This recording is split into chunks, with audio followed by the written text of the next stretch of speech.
Assalamualaikum! Ang tagal ko nang nakikita tong comment na to, paulit-ulit. So, ngayon, sagutin natin yan, guys. Hi sis, pwede malaman yung story mo, ba't ka nagbalik Islam? Kasi guys, trip ko lang, charis.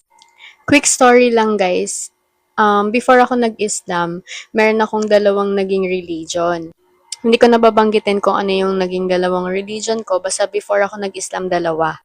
And it wasn't planned and I didn't expect na magiging Muslim ako.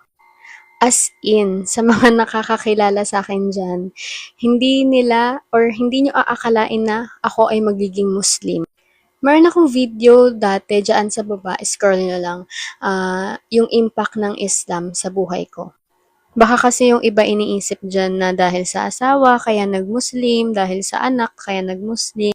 No guys, before pa kami kinasal ng husband ko, nag-Muslim na ako. Nakakatawa nga yung story dyan. Ay wait, may bubuksan pala akong parcel. Ayan, nakakatawa nga yung story ko dyan kasi year 2021. Year 2021, nagpunta ako ng Palawan. I mean, year 2021 kasi, yan yung peak ng sobrang pasok na ako sa life. I mean, sobrang daming experiences, basta sobrang daming nangyari sa akin. Sobrang daming nangyaring masasama, ayan. So, nag-chat ako sa kaibigan ko na taga Palawan. Sabi ko sa kanya, pupunta ako dyan, magbabakasyon ako. Magpapahinga, hahanapin ko yung sarili ko, sabi ko sa kanya.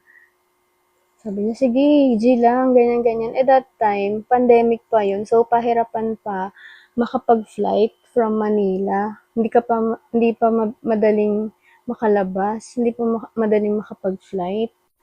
Tapos ayun, to cut the long story short, nagpunta ako ng Palawan year 2021, and then, doon ako sa kanila tumira.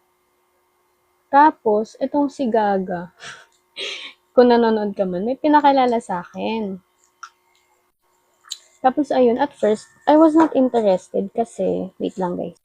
Kasi, ayun, syempre nakafocus na ako sa healing ko, ganyan-ganyan. Adi, ayun, gusto to cut the long story short again, nag-Ramadan, diba? So, pag Ramadan, nagsasama-sama silang lahat, silang family. And then, sumama kami. Sinama niya ako dun sa Ramadan. Siyempre, di ba,